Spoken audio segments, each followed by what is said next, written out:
we should be live.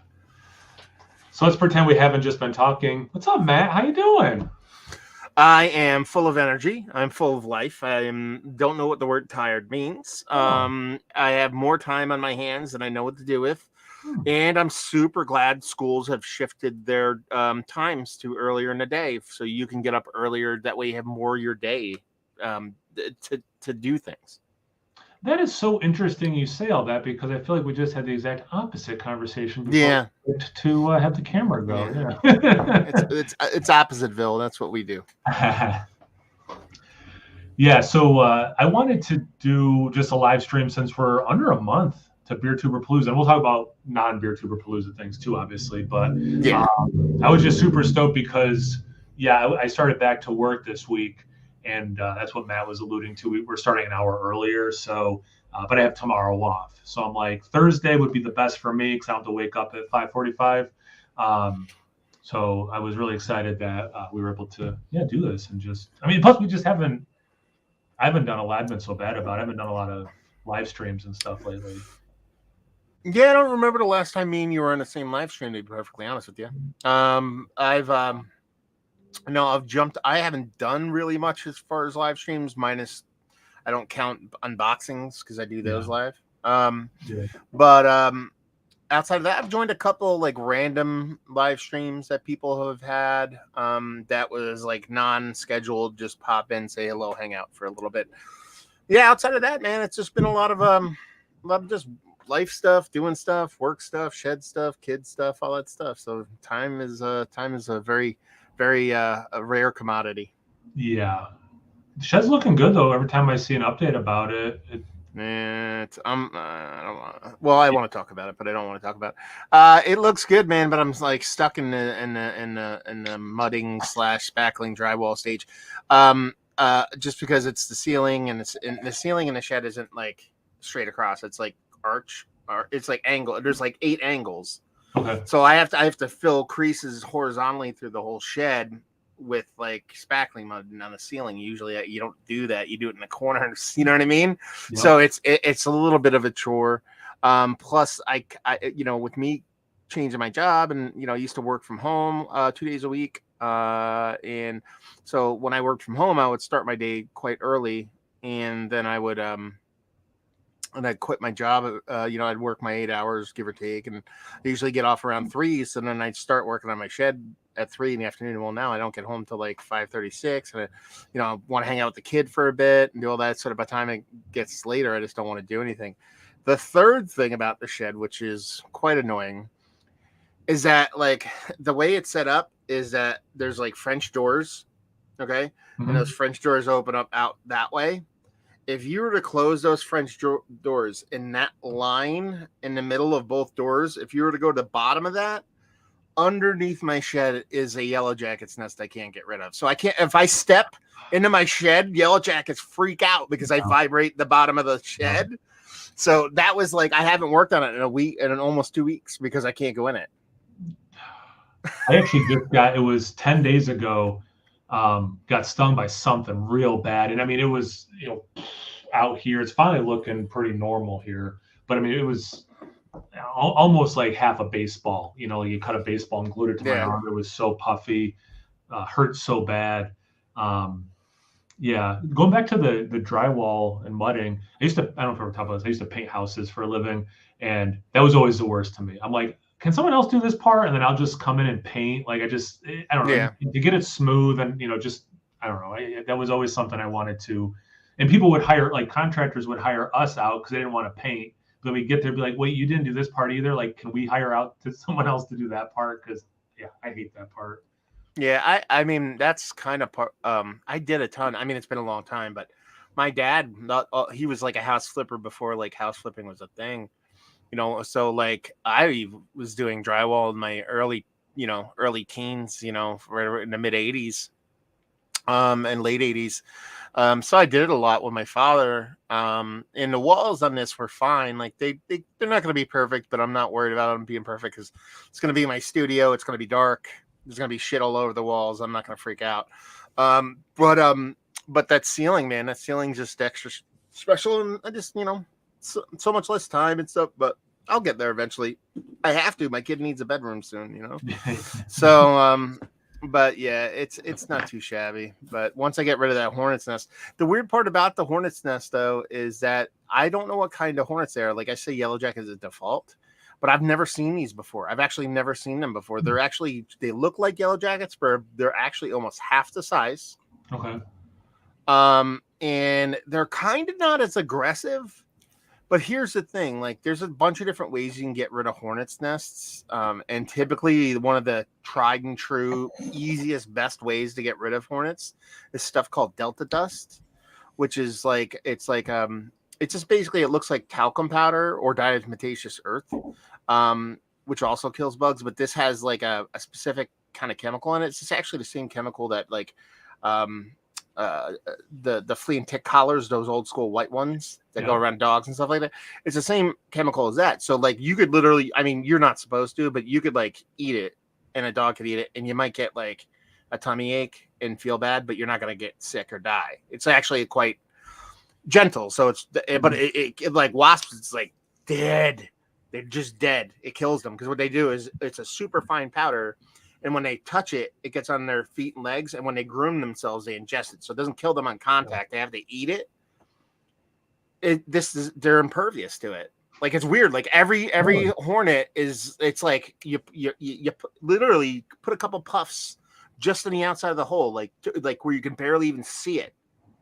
And I give it 48 hours, they're gone. I did puffs, a little puffs, medium puffs, and now last night I like stuck this puffer nozzle in the nest, or like it shot it into the hole. No, they're just like, yeah, whatever, we're good. So I don't know what to do. I'm gonna get like an M80, but I have in two spots. I actually have one by the entrance of my barn, right where we hung out, where Pre-Beertuberpalooza was here last year, and then one under my shed. And the one under my shed's even worse because hypothetically, the ones in my barn, I know exactly where they are. I could shove an M80 in there and light it and run it, and I should be good. Like my shed, I actually can't even see them because they go underneath the sill of where you step on. So I'd have to like get under there like this and try to see it. You know, they'll just jump all over my face. Speaking of stinging face hornets, what's going on, Keith? Not much. Keith. How's it going? All right. Do some comments while Keith's getting all set up. Cheers to you as well. Got some good beards in the comment section and on screen. I like that. What's up, guys? Happy all be. Yeah, me too. Me too. Yeah, I'm pumped. How's the school year going there? BC Beer Review. Cheers, guys. Cheers to you as well. Kenny's the best. Do you know Kenny? Does he comment on your videos? No, I don't think I know him. Yeah, Kenny's from Buffalo. Oh, nice. Yeah. Like he works at a place called Premier Gourmet, which is out in Buffalo. It has really good beer and stuff like that. Joe will tell you all about it. But when I went up for the Shelton Brothers Fest, I bumped into him for the first time. I bumped into him, and the first thing I did within 3 minutes of meeting him is do a live video of me shotgunning a pastry IPA from like the other half or something. Nice. Yeah. I know Buffalo pretty well. I actually went to college there, so I know exactly the story. Well, actually, I did more than one location. What's going on, Joe, from the Beer Patrol? Wish I could be hanging out with you guys right now. Well, you are. You know, what's up? You're here in spirit. I just talked to Kenny the other day. Oh, grab some beers from Premier. There you go. Very cool. He's a super good dude. Actually, one of my favorite pictures from the Shelton Brothers Fest is like me, like my arm around him, because that was the night before Shelton Brothers Fest, and then the next day, obviously he went and we bumped into each other, and then I would like have my arm around him, kissing his head, and because I was drunk as fuck, it was awesome. I know the pictures, so I must have seen them before then. Yeah. School year's crazy as most schoolers are a strange breed. Thank God for beer music. Yeah. There's a reason I did 1 year middle school and then bounced. I get that. We had the Shelton Brothers one, and then you did a live stream up there too, didn't you? Or I mean a podcast. Podcast. It was like pretty. It was actually it was kind of really it was a beautiful time, man. I had a great time hanging, brother. Come to Beertuberpalooza. It's not that far away. Albany, New York this year. What was I going to say? Yeah, it was like Shelton Brothers Fest. Like we did the whole podcast. It was a really fun podcast because, we had, Ron Extract from Garden Path and, the one dude from Sebastian from, what was it? What was it again, Keith? Brax. No, they make a Brax.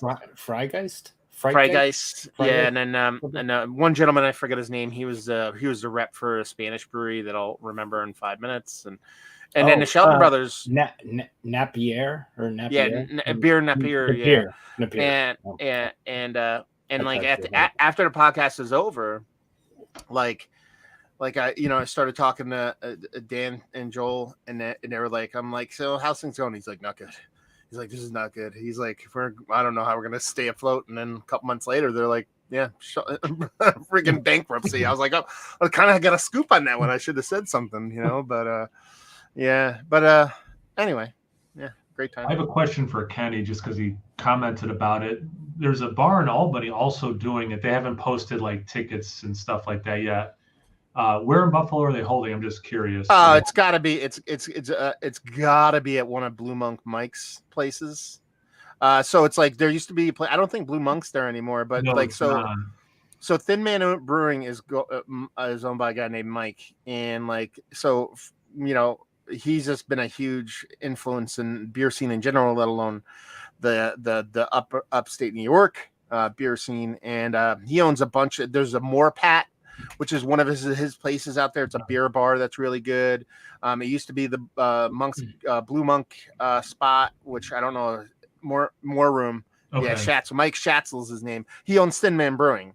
Oh, really? I didn't realize it was all connected there. Okay. Yeah, he owns like everything in Buffalo, but in a good way. Like he's done like for example, okay, so one of the most famous beer bars in the world is called Ebenezer's, and it's in Maine. It's like the greatest beer selection. If you ever want to go to like the greatest beer bar, it's up in Maine. It's middle of nowhere. They have every vintage of every Belgian beer you could possibly imagine. Nice. Struce made a beer for him called Black Albert. I've reviewed it. I don't know if you guys have had it, but it's one of my favorite beers of all time.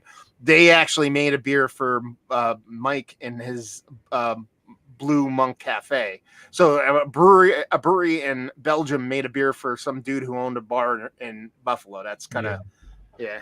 I only got to go there once. It was awesome. Just remember going to the VIP session on Saturday after going to the Friday night session with you guys. Never again. Yeah, I could see that. Beer festing and the festivities. Just saw Treehouse Review. What's going on with that place? Too many hats. Okay, interesting. So the reason I'm drinking this one is because that's not going to show up. This is just Julius. It's because I literally just reviewed King Julius, which I did like. I've never had it before, so I can't say if it's diminished or not. But I actually am enjoying this one more. And this one was not brewed at Monson, so there you go. Whatever that means. I don't know. I've never had anything from Monson, but I like everything from Monson. Is that how you pronounce it, Monson? Monson. It's Monson. Yeah. Monson?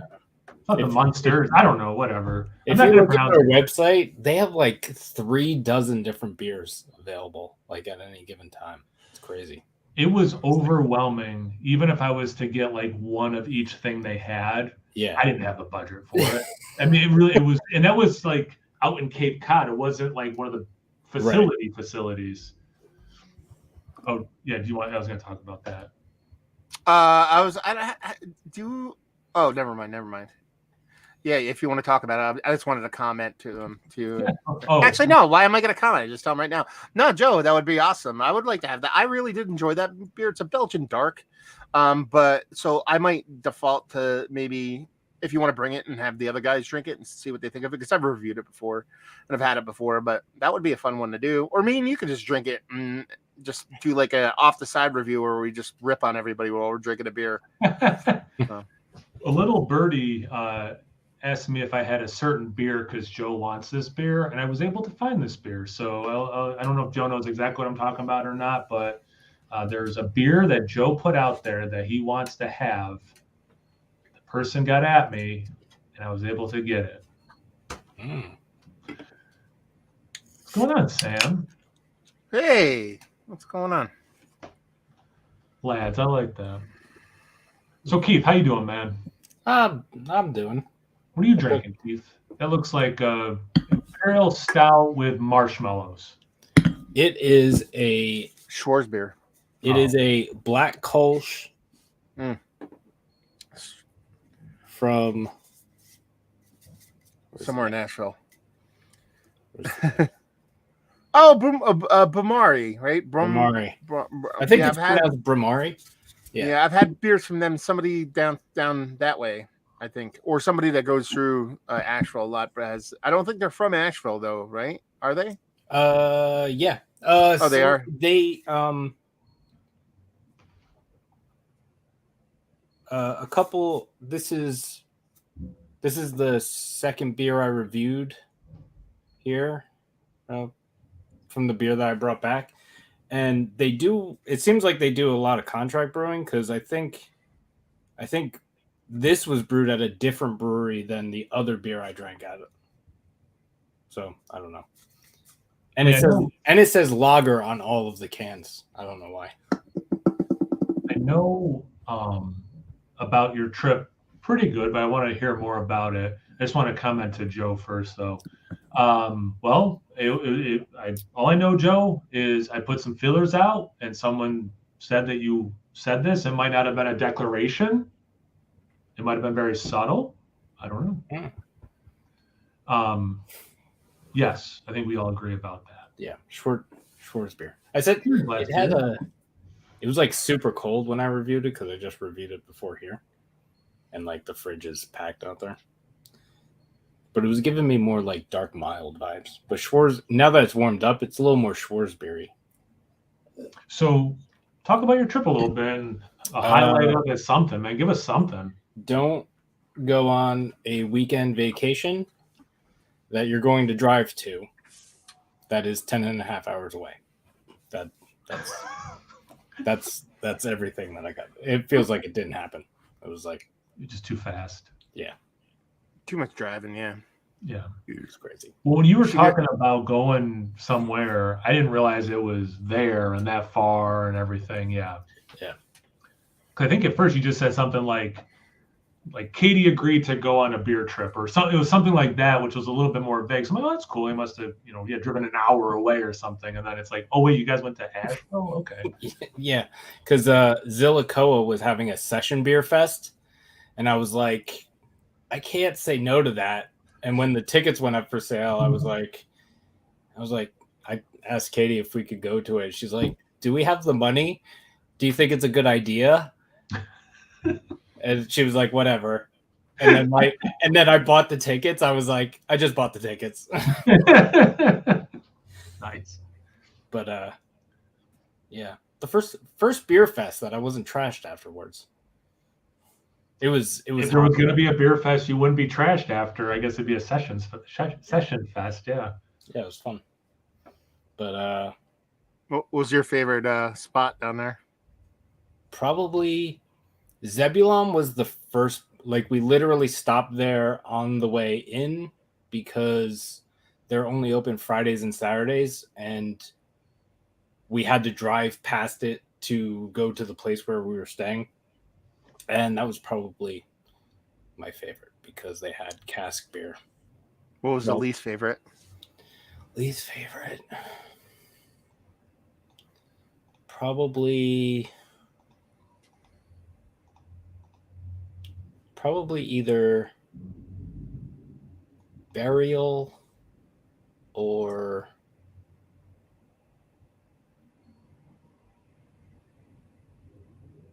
White Labs was fun because they had like a few different beers, but they had it brewed with different or fermented with different yeast, so it was kind of cool to like have that.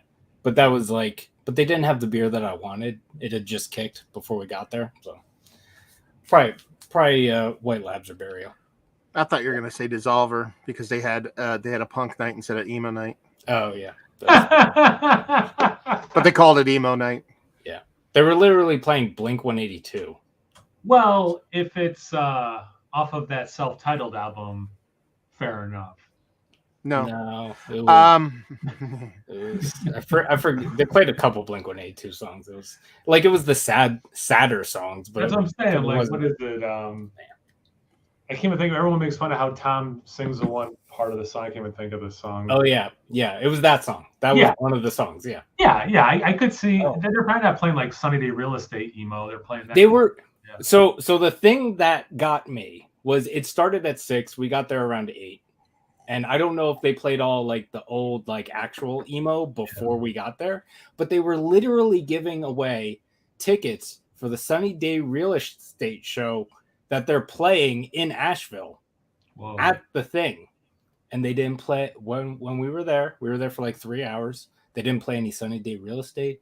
They didn't play any Husker Du. They didn't play any Jawbreaker. They didn't play any Cursive. They didn't play any. I can't think of any other bands off the top of my head right now. Oh, geez. How about like I don't know, kind of like ska has, the different waves. Like, how about emo, like second wave, like Dashboard, like that kind of stuff? Or no, it was mostly just like the My Chemical Romance. Okay. That kind of. I think it was Say Anything, maybe. I don't know. I think there were some Say Anything songs. I like all of that, so to me it's all win. But it was mostly the it was a lot of like sad pop punk. That's what it was. It was a lot of that. But I did get this at Burial, so I can't say that it's the worst. This is it's 15%. So far, so good. It's a double dry hopped imperial cream ale with vanilla bean, mango, lime, and orange zest. And it is. Who hasn't had that a million times? It is. It's pretty good. Yeah. So I will be the first to admit that I think Imperial Cream Ale suck balls. I haven't had a good one. You know me, I'll ride and die on cream ales all day. I think they're fantastic. I'll probably drink one after this one. But something about Imperial Cream Ales. Everyone I've had has been like, no. It doesn't taste like a cream ale, obviously, but it does have a little bit of like the vanilla. There's something about it that makes me think of yogurt. Like there's no lactose in it, but there's I think it's the vanilla that makes me think it has like a nostalgia eating yogurt as a kid thing. But before we get too far away from it, kind of looks like what was the place that you were like, okay, I'm gonna go, like the most surprising place? Like, what's the place you went to that you had maybe like you're like, I'll just go, and then you're like, wow, this is really fucking good. Was there a place like that, or?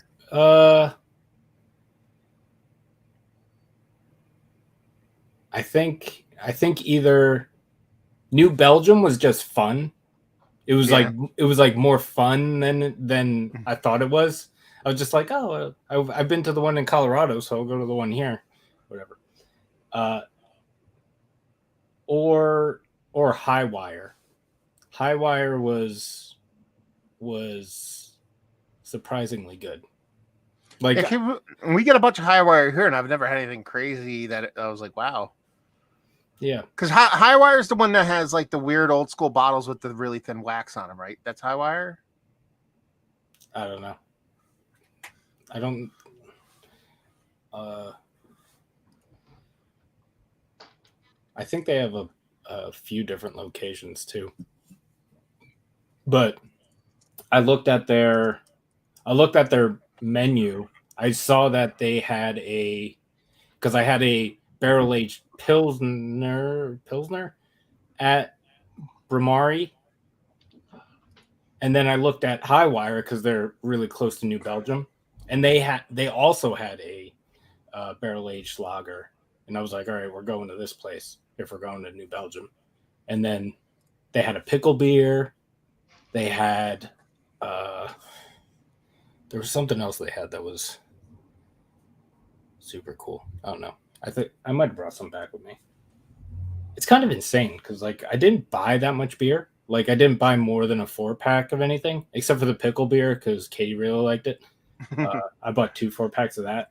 But I only bought like 1 4-pack or 6-pack of everything, and I still bought a shitload of beer. It's crazy.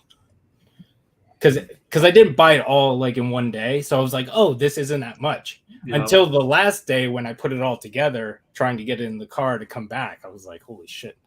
I was like, I don't know where all this is going. I'm sorry. Yeah, Brian from Pariah dropping in. Yeah. It makes me think too, to his comment, is it Deschutes that sometimes it's like a stout and it'll say stout and then like on the bottle and then a different spot will say malted beverage? Or is it Anderson Valley? Yeah.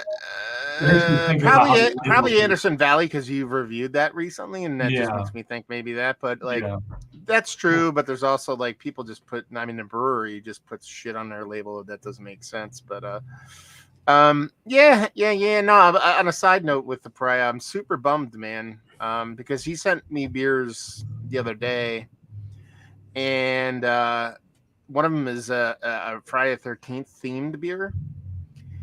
So I was like, I thought I'd like ball out, and like I contacted like 2 places. There's a Friday the 13th museum because this is where Friday the 13th was filmed, where I live. I contacted a museum and I contacted Camp Crystal Lake. It's called different, but and be like, hey, can you suggest like steer me in the direction of a place where I go there and like film it? So like people would be like, oh, he's doing an outside review, but like Friday the 13th, people would be like, holy fuck. He's there. You know what I mean? I want to do it. Zilch, nothing. They never fucking got back to me. You know what I mean? I'm like, come on, motherfuckers. So I'm gonna have to go like just kind of like ghetto it and go find my own spot and do whatever. So yeah, I want to go like just basically be like everybody watching and be like, oh, he's just at a random place. But if someone who loves Friday the 13th, that's the fucking lake. Yeah. You know what I mean? That would be sick. That would be. You could do it. You could do it at the diner.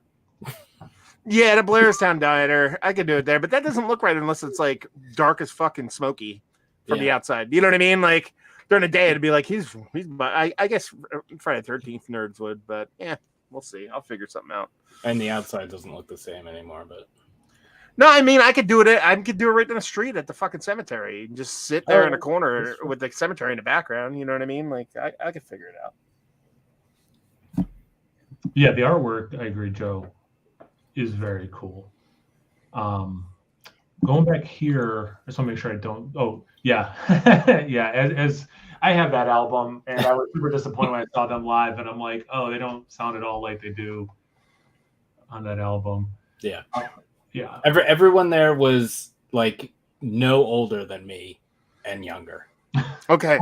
How old are you? Because 35. Because there were a few. No one was older than you. There were a few people who looked like around my age, but they're like getting crazy for like My Chemical Romance and like my Chemical Romance. Like I was just like into other things like when I was in high school. So like when they were big back then, I wasn't into them, but I knew people like kinda in. Most of the people I knew were a little younger than me, so I was mostly saying I was the oldest person in the building. As a joke, but well, I'm older than you, and I would have been wilding out for some My Chemical Romance. Matt, is this towards you then? Did you talk? Yeah, this is Cameron. He just sent me a beer mail, and this is he sent me a beer mail, all mystery beers, mind you. So nice. It's very, very cool. And the best thing about Cameron sending me a beer mail is that he started off his email to me. He's like, oh, my dad turned me on to your beer reviews. So not only are people watching my beer reviews, they're passing it down to the next generation of children. Like he's like, yeah, my dad turned you. I was like, yeah. I'm that old. So yeah. No, he's cool. He was asking about it's like anyway, I'm not gonna spoil anything. It's their mystery beers. I have a similar thing. So my daughter's dating a guy and she's like, oh, his brother watches your beer reviews. I'm like, wait, so he's 22 like you, and then okay, how old's his brother? I'm like, okay, that's pretty cool. But then I'm like, how did you guys get in the conversation of that? Like it just seems so odd. Would love, especially because you're so like close to the vest with who you are. You know what I mean? Like yeah. Exactly. They're gonna be like, "Hey, that bald guy who likes beer from upstate New York," could be like, "Oh yeah, I know that guy." Yeah. He's my pops. Would love to try Genesee Cream Ale. Jenny Cream Ale. That'll happen, Craig. We'll make that happen. And when I send you a beer mail eventually, every beer mail I've sent overseas has included a Jenny Cream Ale. So you could do it. Get them. Little callback to last year's Beertuberpalooza, where we stayed at a place where we all thought we were gonna die. Yeah. We so my work, we don't have a. I work at a printing place now. We don't have a large format printer right now. It actually broke right before I started there, and we have it. It's ready to be delivered. We just got to get like all the stuff hooked up for it because it's a huge machine. And the new one we're getting can actually print like on fabric, so I don't have to do like screen printing for shirts. If I can get it going, there's definitely going to be like a Beertuberpalooza shirt, like something to do with Irish goodbyes, and then something says hashtag, do you think it's going to storm? Or something like that is going to be on there. So awesome. yeah, hopefully I get it in time. I love it. What's up, Bumpy? I did email you back, FYI. What's going on? Cheers to you as well. I did, and Kyle emailed you back per Beertuberpalooza hashtag attention. Yeah, Jesse. So there you go. Hashtag. And that's in 2 weeks, 3 weeks, 3 weeks. 3.5 weeks. 3 weeks from tomorrow. Oh yeah, that's right. Friday, where a bunch of us are getting together already. That's what I'm saying. Like that's why I wanted to do this. Like it's coming up pretty quick. Yeah. Yeah, I'm excited, man. Oh, I cannot wait. I need this. Yeah, I'm excited to hang. I'm excited to Irish goodbye. I'm excited just not to host it. I'm excited in like a lot of parts of it. I'm gonna come up with like 8 beers and be like, this is my contribution. I'm not doing nothing. I'm gonna go hang out down the street at this bar. You guys have fun. Yep. Joe is gonna show up with like 4 cases of milkshake IPAs. That's what it sounds like. Yeah. Is Steven coming? Maybe. I don't know. Is Steven coming? Steven's coming. Yeah. Yep. Yeah. I haven't talked to him about it or anything. Yeah. He was supposed to order beer to my house. He never did. I wonder what happened. I know. I'm not oblivious to the date of Beertuberpalooza. I know it's the 23rd, 24th. I know it's that weekend. Plays in this year. Doesn't go. Yeah. Yeah. I just knew it wasn't like, because I know like whenever Katie and I do something, we usually have something like immediately after. And after this trip, we were like, oh, it's good. We don't have to do anything for a while. And I was like, yeah, Beertuberpalooza's in like 3 weeks. Can we get a keg of High Life? Next. I wouldn't mind a keg of High Life, but honestly, if we're gonna get a keg of something, get like a 2.5% keg of something. You know what I mean? Like, I don't know what High Life is ABV. It's got to be like 3.8 or 4.2. But yeah. Well, we can get rippers. We can just go down to that place that's like a half block away that has Suarez. Yeah, at cost. Like they're like not marked up. Like really, from what Suarez charges. Like Suarez charges what, $4 a can or like $4.50 or $5 a can. Like that place is Delaware Supplied is a really cool place. Well, as I'm saying, I think both Joes are gonna bring a bunch of fruited sours and milkshake IPAs. I think that's probably gonna be the only thing we end up drinking because there's gonna be so many of them. We need another Joe in the mix. I think we have one too many Joes already, and you probably know which Joe. Well, we have way too many Mikes, of course. Well, yeah. But I like all the Mikes, so that's all right. I'm good with that. Who likes pumpkin ales? Have you met any of the Mikes? I love pumpkin ales. I do like pumpkin ales. I like some of them, yeah. Yeah. And I haven't been last few years. I haven't been drinking a lot of them for no really good, not like for a good reason, but like. I like good beers that happen to be pumpkin ales. That's my answer. That's my, as opposed to do I like pumpkin ales? It's kind of like saying like, do I like pizza? Well, not real. I love pizza, but I like good pizza, like not shit pizza, like Old Forge pizza. Like I like good pizza. So it's like one of those things. And honestly, pumpkin ales are delicious. Man, listen, Pumpkin don't give shit to a beer other than mouthfeel. And it makes it silky smooth, like fucking what's his name? Zohan's hair, man. I will say that one of the beers I brought back was a pumpkin beer. And it's a pumpkin beer that I can probably go out and buy at the store because Katie wanted the New Belgium. It was like I don't know what it was. It was just the New Belgium pumpkin beer.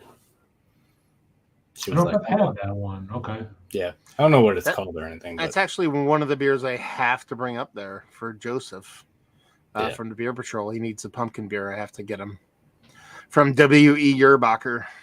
I told her, I think we got it because I know New Belgium doesn't always distribute everything. And I didn't know if it was because it was at the brewery. It was like a fancy, different pumpkin thing. So it's like, I like that Joe doesn't put out there that he wants beers, yet Matt knows a beer to bring him. I know. I got two. He's got two. Mr. I don't put it out there what beers I want has 3 beers coming his way. No. And to be fair, before Joe posts it, he actually did say in the thing, besides the pumpkin beers for the thing, if I scroll back up, I think that's what he said, didn't he? He's like, yeah, I don't want anything except for the pumpkin beers for my week of pumpkin beers. I think he did say that. Yeah, here's him saying the Weyerbacher. Gourds. They're all gourds. Yeah. Doesn't matter. They're gourd beers. They're not pumpkin beers. They're gourd beers. Yeah, I mean, Joe is just bring me all the pumpkin beers. Yeah. What I'm bringing Joe is not a pumpkin beer, just to give you a hint. Yeah, I'm trying the every once in a while the Dogfish had one I kind of crave. I think because it's more like brown ale. What is that? That pumpkin? Pumpkin. Yeah, pumpkin or whatever. Go back to my comment, Kyle. Specify pumpkin beers, good sir. Yeah, Matt is right. Kyle's reading comprehension is lacking for a teacher. I don't teach English, Joe. I teach American. Yeah, I teach America, period. I gotta look through all these freaking comments to find that. After you're done placating Joe, what's the agenda for the weekend? Like, are we all gonna try to do hang? Like, what's going on? Like, I got Thursday. I'm gonna go up. I don't know what I'm doing Thursday because I don't think any. Are you still going up Thursday, Keith? I don't know yet because the job that I'm currently on is supposed to be done next Friday. It is not going to be done next Friday. And then the following week, there's another part of the job that is an addition to it that I also have to do. And then after all of that is done, that's when I find out when the next job starts. So I don't know yet. Okay. I know we were supposed to go up together and I didn't even mention it, but then it dawned on me probably about a month ago. I'm like, yeah, I kind of have to. I have to go up by myself because in case something happens with my kid or whatever, I need to just get the fuck out. So, yeah, I'll be going up Thursday. I don't know. I don't know if I'm going to go all the way to Albany on Thursday. I'll see what's what. My buddy lives in Kingston, which is like not super far. Yeah, so I might chill there for the night or whatever because I have to do. Go ahead. Sorry. I was gonna say if you're going to Plan B, Suarez is open Thursdays and Fridays now for pours. Well, no, I'm doing the interview with Evan from Plan B on Thursday. Oh, what time though? Early, but I don't know. You know how podcasts go. He might be like, let's get fucking shitty. I don't. Oh yes. The podcast. So I'm doing Matt early. We're doing it like 10 a.m. You're leaving here at like 8 a.m. 7:30 on Thursday. Yeah, I'm an adult with a kid. That's like fucking noon for most people. I've been waking up at like before 5 a.m. every day. That's what I'm saying. Like I was just like, yeah, I prefer to do it early. That way I could do shit after. Oh, okay. But no, my plan was actually to go up and hit Suarez. But that's still my kind of plan. I'm not even going to book a place on Thursday. I'm just going to see how I feel and go with the flow and see what's what. But as far as like Friday and Saturday goes, I mean, obviously Saturday Beertuberpalooza, like Kyle, you're like the resident person in the area. Do you have like any kind of like loose kind of like let's do certain shit, or is it just like, hey, do whatever? Yeah. So my plan is to take Friday off so that I'm home or I'm in Albany the whole time. Bumpy, I just sent you an invite if you want to jump on. So as it got closer, I was going to try to figure out like when people are trying to get here. So like so let's say Friday, Matt, it's like noon. You're like, hey, I'm in town. I'll be around. So like if anyone's around for lunch, I'd say like, yeah, I'll meet you out. We'll go somewhere, we're in the mood for, and then I'll try to come up with, whatever. And then if you want we can get into the Airbnb at 3.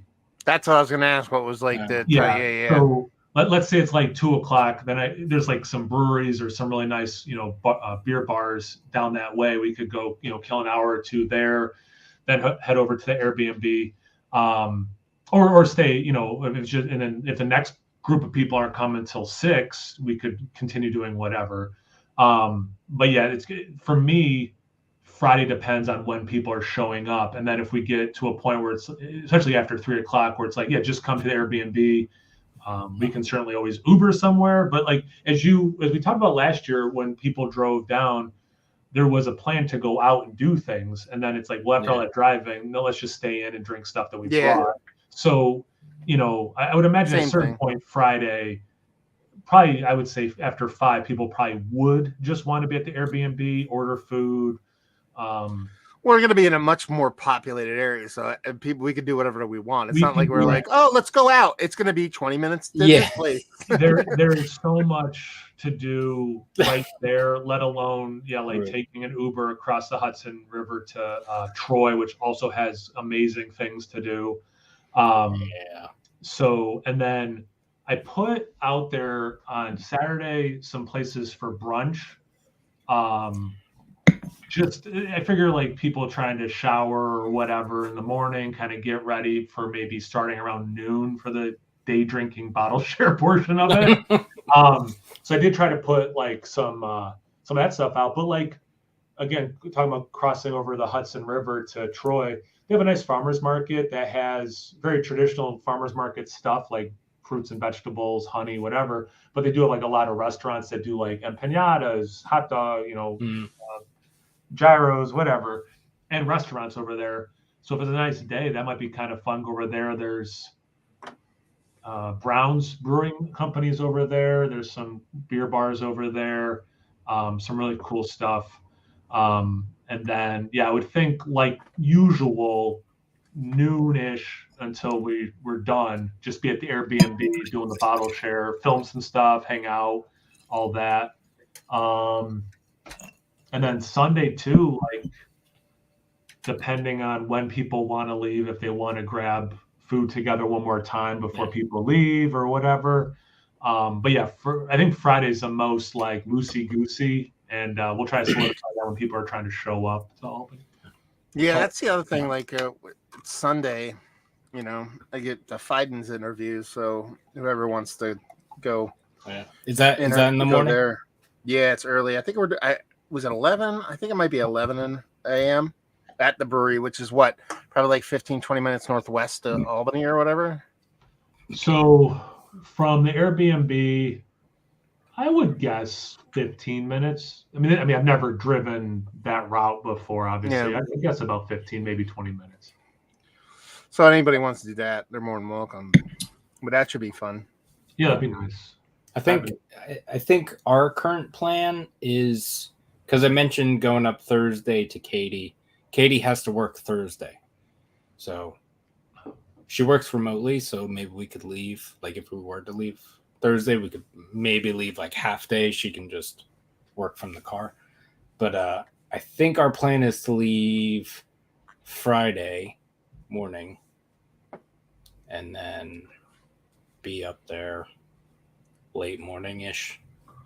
Yeah, that's my kind of timing. Like I'm pretty sure I'm gonna not make it to Albany on Thursday, and then just get up and take it easy in the morning. Get there probably before Like 10, 11 a.m., something like that. I think, yeah. I mean, if there's definitely places that open by 11 that I think would be of interest to you and or whoever else. So yeah, I mean, definitely if it's around lunch, we can find plenty of stuff to do. I'm gonna get Jesse in here too. What's up, Jesse? Hey, not much. Cheers, Kyle. Cheers, cheers. What's going Jesse, do you know on? Keith? Or Keith is below me. Keith, Jesse from Bumpy Roads. Yeah. Keith, nice to see you. Yeah, nice to meet you. I don't know. So where do you reside, Keith? New Jersey. New Jersey? Yeah. Jersey. No Jersey. comment. If 93 Lumber isn't even a lumberjack, I'm going to stop sending Matt beer. Oh. Well, if beer's on the line, he is a lumberjack. A lumberjack of the mind. Something. I don't know. Yeah. All right. Someone silent. Mute him for 5 minutes. 5-minute penalty, Keith. Wait, are you 93 Lumber Yeah. spelled out? Yeah. Yes. Okay. That's your lumber. Joe from the Beer Patrol. I don't want to speak for Dan and Mike, but I think we're probably leaving late Friday morning and getting there around check-in time. Awesome. Perfect. Yeah, we can obviously rock that. Keith is 100% lumberjack.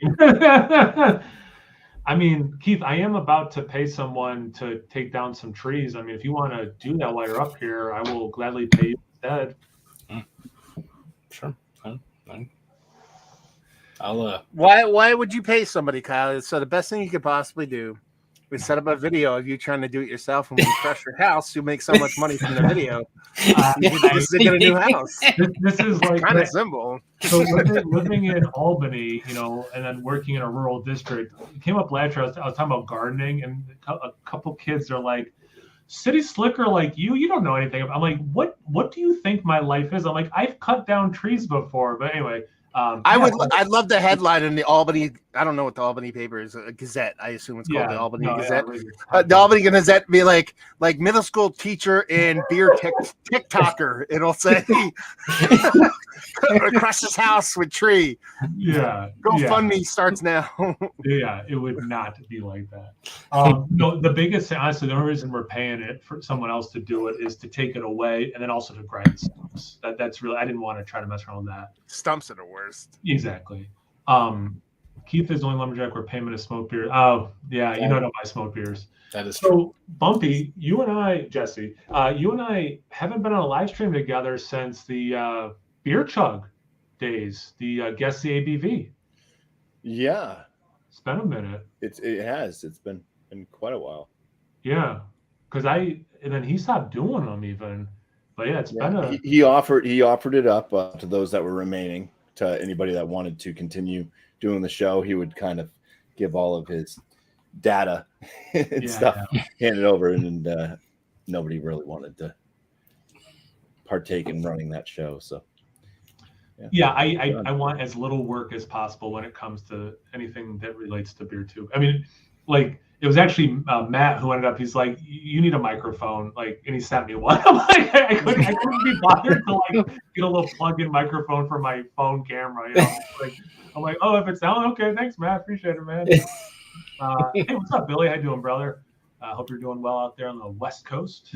Some people call it the Best Coast. We're talking to some East Coast guys, so we'll leave that. What happened to Chugs? I think I did see something popped up on his channel. Maybe like a rebrand or something. He was doing something different now, maybe. I think he does a lot of sports talk stuff, and then he plays the online gaming. I got thinking about that recently. I think I hit like 2,000 reviews, some sort of like milestone where I was like, "Oh yeah." And I had done for my 400th beer review, I tried to put like a bunch of Easter eggs where I would like reference other people who did beer reviews. And it got me thinking how many of those people don't do anything BeerTube related anymore.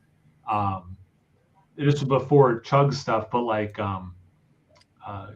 and it's funny because Joe mentioned it, because Joe's one of the people who brings up sometimes, and then the Nerd Sense guys, but like, what was it? Glass can bottle beer reviews. He used to be real active. He's not anymore. I think, well, there was a bunch anyway that was like, "Oh, well, they don't do it anymore." It's a common tale, man. It's twofold because it's like one, it's like, oh, it's YouTube. I'm gonna make money. Yeah, that's not so much. And then it's also, it's a slippery slope sometimes with alcohol. Some people find out they have an issue, and they're just like, oh, they got to just cold turkey it and shit. So it's, there's a lot of people. I mean, Stelzy's not here anymore. Ryan Rashawn's not here anymore. Like, a ton of the old schoolers aren't here. Fucking Beer Goggles is dead. Like, there's like a ton of people that like that OGs that have just either stopped it because they had to or never stopped and it stopped them. So, it's weird, but yeah, there's definitely people who have started who it was clear they thought they could make money doing it. Yeah, I can't think of their name. There was these two people, and it was like they would be everywhere, posting on everyone's video. I mean, it was just totally trying to like spam, get their name out there. And I think it was like literally 2 months later, completely gave up. Like, it was like they went so hard. Was it the guy and girl from Texas? Yes, yeah. Yeah, I know. Them so hard. Yeah, I watched a couple of their videos. They were weird and awkward. Well, which is fine. I mean, which is fine. Yeah, I know. It's like, I'm going to tell everybody right now. You want to make money on YouTube? I'll tell you exactly how you do it. You go to TikTok, and then 2, you buy a dash cam and move to Russia. You fucking make $1 billion. That's it. Buy a dash cam, go to Russia. You don't have to work. The reaction videos were coming up strong, but didn't YouTube do something where they were getting rid of those channels? Like you. My understanding is because of what they're reacting to, sometimes it flags it as copyright. But I don't know if that actually. I think Joe from the Beer Patrol told me that. Now that I think about it. So Bumpy, what are you drinking, man? It's just speaking of like beer stuff. Yeah, of course. I come in with Boston Lager. There it is. Hell yeah. Are you not in Boston, right? Proper? No, I'm New Hampshire. Oh, you're actually in New Hampshire. I thought you were a Massachusetts guy. Okay. Yeah. Are you close to the border, or am I just way off? Yeah, I'm about a half an hour to Mass. Okay. So I'm southern New Hampshire. Okay. Yeah. First, I always had envisioned you as a Mass guy. Maybe because some of the beers. Him and Mike are probably like next door neighbors or something. Yeah, because Mike. Mike. Are you talking about from Nerd Sense? Yeah. Yeah, he lives in Nashua now. That's about a 45-minute trip for me to Nashua. Oh, okay. That's not bad. Okay. Spyglass, right? Yeah. Yeah, their stuff's good. I'm trying to think. There would not that we have to talk about all these channels that aren't around, but Matt, you reminded me of it when you said Beer Geek Nation. Didn't you reach out to him and he agreed to do a podcast? Yeah, but it died. Like, okay. I poked him a little bit about it, and he's like, and then he's like, yeah, maybe, I don't know. And then I poked him again, nothing. So I don't want to bug the guy. No, I forget which year it was, but one of the, like, coming up on the April Fool's Days, I was like, man, I want to post a video like where I'm like, look, like I'm gonna make a fake documentary where I go looking for him or something, and then I was like, I don't know if it's that or not. How does the animal chin version of fucking beer tube? Mukbangs, is that where you just eat a lot of food, right? Yeah, okay. Those. My one daughter, she was like, hey, can you buy me like a pound of scallops a couple years ago? And I'm like, okay. You understand how much scallops cost? I'm like, okay. I'm like, as long as you eat them all, I'll buy you a pound of scallops, okay? And then all of a sudden they're gone. And I'm like, oh, I was gonna like make them for dinner some night for everyone. And she's like, oh, well, I saw this thing ASMR. I wanted to like make a video where I was eating the scallops with a microphone really close to me. And I'm like, what? I'm like, I bought a pound of scallops for that. I'm like, I thought you bought them for dinner some night. A pound of fucking something cheap. Exactly. You know what I mean? Like a pound of scallops ain't cheap, man. No, like, do ASMR. Let's start like a pound of fucking. Yeah, like what would be like the ghetto version of scallops that are like soft and squishy? that you could buy for $1, like a pound of. You can give me a bunch of jelly wedges or something, or gummy candies. A pound of gummy candies, a Haribo candy, a fucking worms of instant mash potatoes. Yeah, something on the cheap, right? Drinking Barrel Brothers Double IP. Nice. I don't know Barrel Brothers. I don't think by name.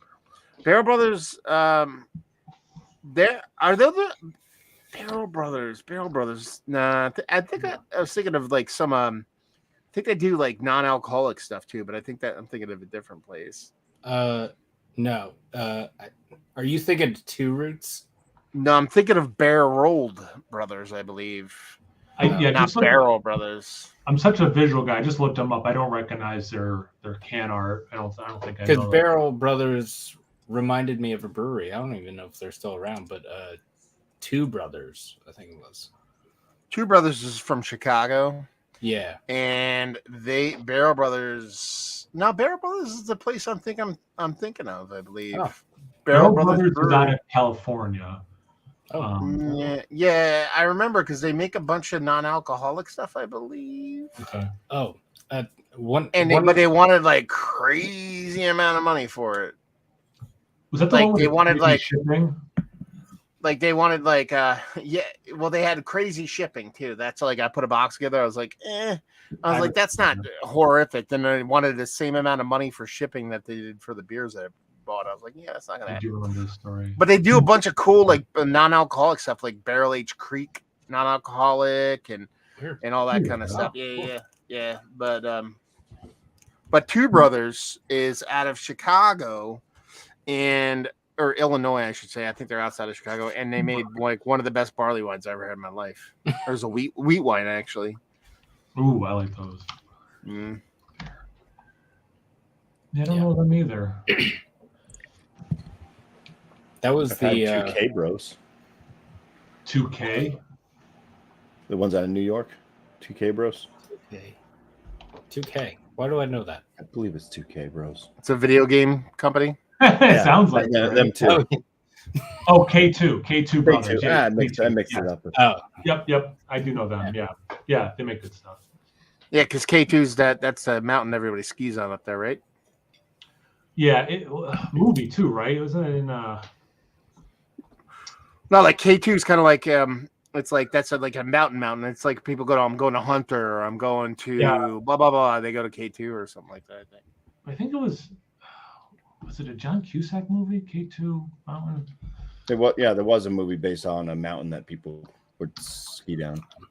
Are you talking about P2? P2? Yeah, it was a horror movie about a parking garage. Not too busy watching Rabid Grannies. I think was the worst horror movie I ever saw. And I always I only watched it one time, and then like ever since then, like every once in a while, I'll get reminded of it.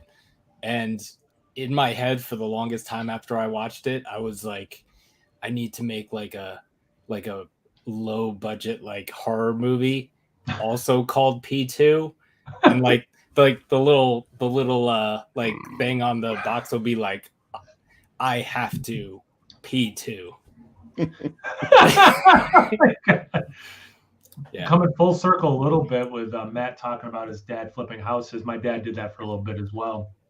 And we wrote a horror. We were in high school, and my friends and I wrote a horror movie that we would film. At the place he was flipping was super creepy. It had like the one room had like Dr. Seuss kind of painting over the wall with like weird arrows and like, come over here. Oh no, now you're lost in the forest. Like just weird. Anyway. It was called Renovation Revenge. I was really proud of the title. I'm like, oh yeah, it's going to be like, we're going to help this old man fix up this house to flip. And then out of the woods comes someone. Billy, I mean, I've lost count at this point, but you're batting 1,000. So I am sure I will enjoy those beers, brother. And then what's Joe saying? It was a horror movie about Airbnb about a lake. yeah, we moved that one. It's too funny. Yeah. I was looking at places like to like stay when I was coming up there, like more specifically Thursday, outside of the one Airbnb we already have that gigantic. I'm kind of pumped to check that place out because how big it is. But anyway, I saw someone wanted me to pay them $100 to stay in a tent in their backyard. No. Straight up, no joke. Where we're getting like a mansion 2 nights for about $100. Like, but individually, someone wanted me to. It was a tent in their backyard, and they're like, "Yeah, it's worth $100." And there was another person wanted me to pay $100 for like, I would sleep in their like living room, but then I'd have like one of those like stand up like divider things that like you change that like people would change behind. Like that would be like that's where you'd stay for $100. I was like, that's insane. That's insane.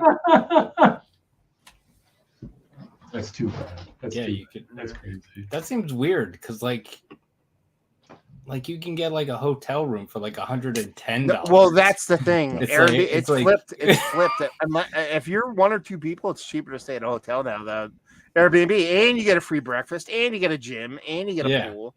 Oh yeah. I mean, I really did look at some hotel options for us, but it just made too much sense to have one spot. When you get a groups like when you like what we did, that makes sense. Plus, it's off season. Who the fuck's going to Albany ever? But also, who the fuck's going to Albany in fucking late September? I'm sorry. It's like, ooh, Albany. It's like that was like when Wayne's World made Wayne's World, and they're like, do we do Albany or do we do Delaware? They were like, oh, let's do Delaware. Ridiculous. Do they provide the s'mores if something might be worth it to stay at the tent? That'd be a lot of s'mores to justify $100 for a tent, brother. Yeah. It was a nice tent though. Coleman or whatever that brand is. Joe, I feel like you're like, I wish I could join, but man, you're active in the chat, man. It's awesome. I assume you're working or something and that's why you're not jumping on live. Man. So, Bumpy, what have you been drinking lately that's got you excited? We just recently started getting another half. Oh, nice. Cool. Decent amount of stuff, or what's that? Like a decent amount of variety from them, or? Only 3 have landed so far. They just showed up last week. But I'm pretty sure we'll start seeing more because it was kind of the same way when EQ started landing. I'm kind of irritated with EQ right now. 3 weeks in a row, I've had a total of 4 packs that were totally oxidized. Really? Yeah. So kind of on a no buy with them right now. EQ. So it's quite a bit of money. A friend of mine went down, and he was really disappointed in. Really disappointed. Well, I'm at work and it's dead right now, so I'm able to. Yeah, that's what I was saying. I remember this happening before, Joe, where you were able to be on the chat at work, but you couldn't obviously be on. So yeah, it makes sense. I'm glad it's slow and you're able to do it, man. It's nice. Yeah, other half. I mean, I live in the state that they're in, and we've been pretty. Like I'd say once a month we get a pretty healthy drop, which is nice. But I think they're expanding so much. I'm sure they are trying to get out there with their distribution foothold. Yeah, so I'm sure you need a lot more. Oh, we just started getting froth too. Oh, froth? No, but just as I'm like kind of pulling back from all those heavily fruited sours, I'm kind of done with them. I've had enough. All of a sudden, froth shows up. It's like, oh, all those lollipop beers that Joe was doing. Great. I mean, we barely get froth in Albany, so that's interesting. But can't you in New York? Can't you get other haps shipped directly to your house? They might still be doing that, actually. Yeah. I didn't even think about that because they did that collab with Hot Butcher. I didn't even think to try to see if I could get it shipped to the house. They did a collab with Hot Butcher. Because they were in town for what is that? Green City, maybe, or something. The hashtag no ketchup one. Oh wait, no, that was something like that because of the hot dog. I don't know. I like ketchup and mustard on hot dog. I didn't know that was a controversial thing. I don't know. Sorry, Keith. On my smoked carrot hot dogs. Oh yeah. Oh, is that one of the ones that was in the area? Well, this was from FLX. Yeah, they sent me. They sent it to you. Yeah. I tell you what. Half monkish and trillium. I'm not a big fan of FLX, but every once in a while they do something pretty cool. So they're great. Really, Joe? Froth is out that far. Wow, good on them. I did not know that. Yeah. Other half gets like, it's not so much that you can't find other half in New Jersey. It's actually quite available. It's finding places that don't mark it up like crazy. Yeah. You know what I mean? Like there's like I can find other half like a billion places, but some places want $20 for forever and ever, and then some places want $14. Yeah. You know what I mean? So it's like it's finding the places that'll do it. And it's kind of the same with Equilibrium too. But speaking to like what Jesse was saying with the like you just got EQ. Like anytime a place launches in an area, you're always gonna get their old beer because what they're banking on like the hype and there's like the initial like whether it's like when we first got like Night Shift or any brewery, like when they come they're just like, okay, let's pull together all our older beer, release it as in like, hey, we're finally giving this to you, and people just buy it because they're so thirsty. And no, it happens all the time. It's like a strategy. Vampires when they first get blood. Yeah. And then once it starts dying down and you start getting regular, constant, dated stuff. You know what I mean? So it's like the first batches are usually kind of, and it's not always malicious. Maybe like a warehouse got a delivery of a couple pallets, and then the red tape took a month or two longer than it was supposed to, and that they couldn't sell it or whatever. But the one thing about EQ I will kind of bitch about like hardcore is that they are very, very selective on their dating. Like some of their cans have dating, some of them don't. You know what I mean? Like it's like and it's like sometimes Photon has dates, sometimes it doesn't. You know what I mean? They always hide them. Like you have to actually like look at the can, like EQ dates. If this is a can of Equilibrium and this is the label, like, and this is the front of the label, you have to turn it and then look in the artwork. It's stamped inside the artwork. So, but sometimes they just don't do it. You know what I mean? Sometimes it's like, nope, we're not doing it. But then sometimes it's like, yeah, sure, we'll do it. Well, you guys will be happy. I do plan on bringing some Modest Man with me, and they do absolutely zero dating on their products. Awesome. Nice. But because I shop at the same place and I see the product coming in, I know it's fresh. It's like, oh, it wasn't there last week. It's here now. So it's like within a month anyways. Yeah. Just to add to the conversation, it is interesting. Like Toppling Goliath, we finally started getting. So it's like you get like a big drop, people get excited, and then you don't see it for a really long time. Yeah. Like it's just weird. And then like some breweries, they are new in your area, and it is consistently new drops of things. It's so weird how they navigate these. We started getting Sweetwater. They did all those 420, like the 420. Yeah. So we started getting them, but the only thing they're giving us is their 420 pale ale and the single cans, their single like tall boys of the Imperial IPA. That's all we're seeing from them. It's like we've gotten something else. We've had Sweetwater in Jersey for 3 years, and I think that's what we still only get. I think that's all actually. Like I only think they distro like one or two things nationwide. Like I don't think it's a matter of like the Sweetwater's like a huge company. Like they're like, I think they might be like owned by Big Beer. But they only put out like one or two beers like outside I'm thinking of of Terrapin down there. Is Terrapin still a thing? I have not seen anything from Terrapin. They still exist, but they kind of like I think they just kind of like they walked it back a little bit, maybe. Afria, a large producer of cannabis in Canada, acquired Sweetwater for $300 million in 2020. Imagine having the money to just buy a brewery for $300 million. Cannabis in Canada, brother. And then Terrapin, I don't know if they were 100%, but they probably have like $1 billion. So, yeah. Terrapin sold out to someone, and it's not popping right up. Miller Coors. Did they completely sell out? Or were they like halfway and then they completely? They were partial. There was something like that, right? They were partial at first. I'm almost positive of that. And then it looks like in 2016 they fully sold. I mean, I'm skimming pretty quick. Just yeah. So in 2012, 10th and Blake purchased a minority interest in them, and then Miller Core bought them outright in 2016. Yeah, that's. I mean, there's not a lot of like those like old school breweries that are still just them. What is it? Sierra Nevada, Russian River, Maine Beer Company. I'm trying to think like who like those like the Mount Rushmore OG breweries. I shouldn't say Mount Rushmore because there's more like 4 of them, but that are still like owned by them only. I can't think of many more than that.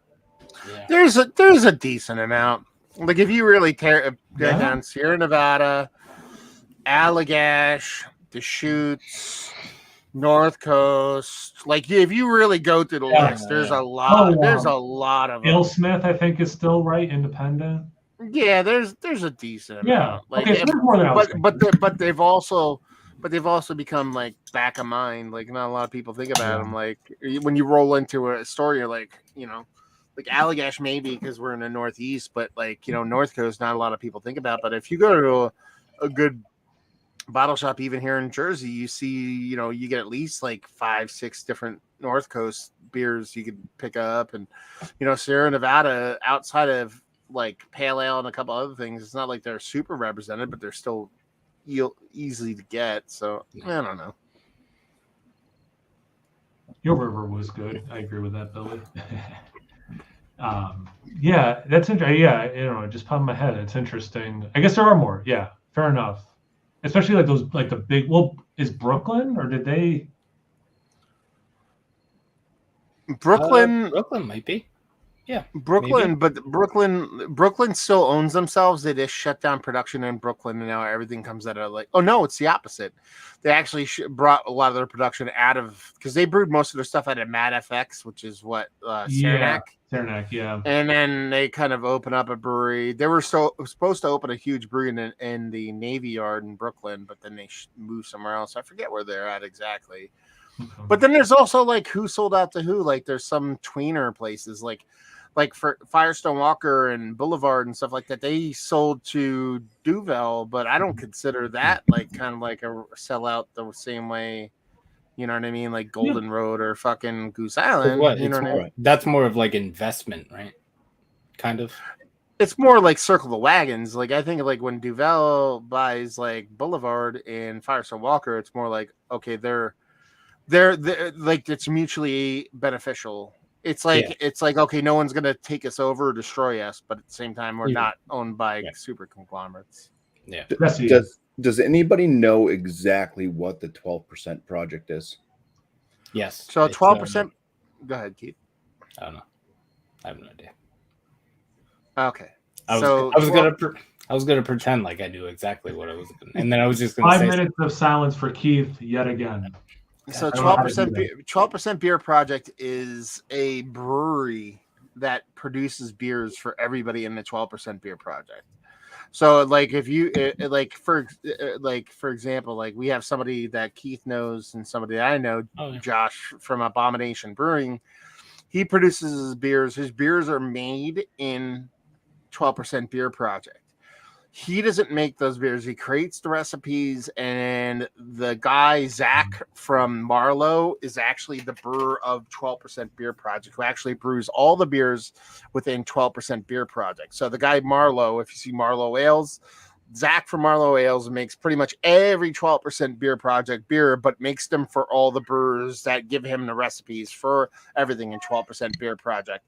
So it's basically like so, but there's also like tweener stuff. So for example, Fat Orange Cat has their own tap room, has their own small brewery, and they make their own beers, but they also have beers that are produced from 12% Beer Project. So it's like almost like think about it like a distribution place, but that also a distribution place that can create the beers for you because you don't have the equipment and the facilities to produce the beer at a scale that's distributable. And it's the part about who owns it completely is a little up in the air. It has to have to do with Yep from Evil Twin. Like there's something about he has ownership stake in it some form or fashion. But the grand scheme of things is basically breweries, whether it's Short Throw, whether it's, even Marlowe to their extent, and all the other breweries in there, basically they produce the brewers who own that, I guess you would say, IP, intellectual property of their own breweries, create recipes. They can come there and dial in the recipes. They can brew their own, like they go there and make the beers themselves and make them the way they want them. And then it gets handed off to Zach. And then he just runs the facility and produces all their beers.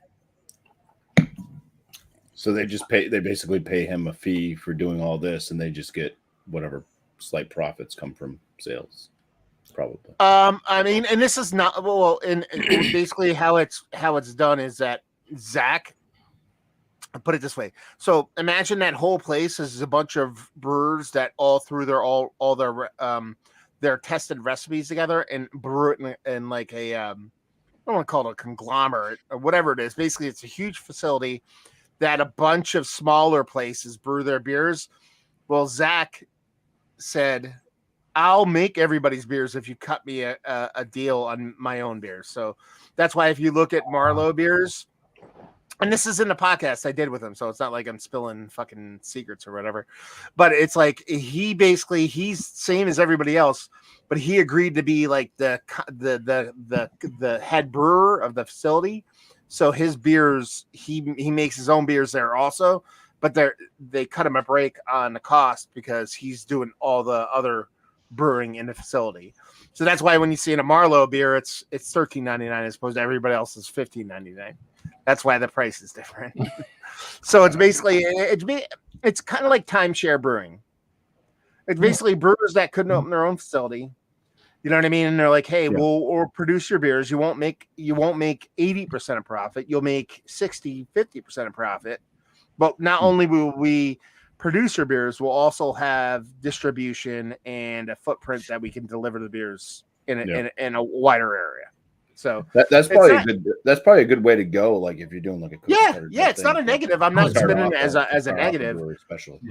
Yeah, they just don't own. They don't own a spot. Like it's like they do have like, they have like Josh from Abomination just had Rare Fog Day. Like they'll let you do events at their spot and let people come in and buy beers and have whatever. But it's like they have a tap room there too.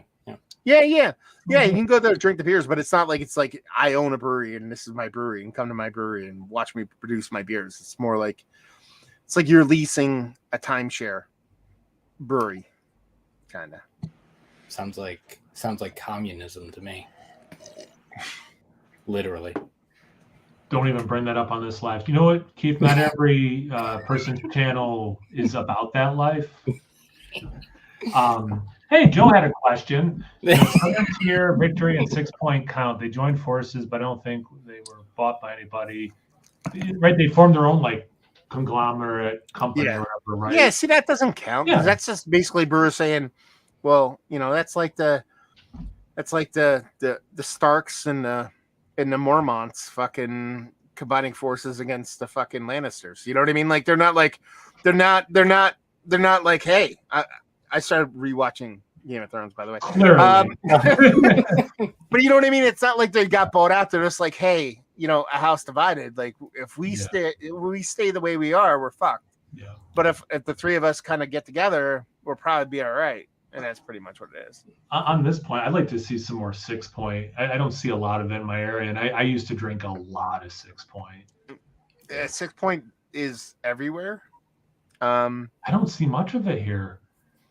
But it's also it never moves. A lot of it just sits. So like when I do see it, it's like, oh, that was there. Every time I've been here since I've lived in Albany, like a lot of the 6-point that I see is all like IPA and whatever stuff. It's basically Bengali and fucking mix packs. Mm-hmm. Yeah. Yeah. I miss stuff. Is it 4 beans? Like they do like the bean series, 3 beans. Yeah. I didn't write like barrel aged version 1. It was it was really good. Dude, I thought. what is it? the Their Master Blend? Master Blend? Master Yeah, Blend yes. is so fucking good. Yes, Master Blend. Yes. Hopefully, I'm going to Oh. North Coast. Oh, nice. Yeah, North Coast. I mean, we know how North Coast is fantastic. That's awesome. Ask him for like a 1993 old stock. Because you know that just be like, hey, just give me one. Well, that's the thing. When Billy's saying they have a great bottle shop, I'm sure it's because they do all those vintages. Yeah, that's awesome. Picked up a fresh resin just over a month old. Now that is, if I saw one that was like a month or even 2 months old, I'd grab it too. That's awesome, Joe. I used to drink that beer all the time. Yeah, right. I mean, I don't see much of it. What was it like? Resin?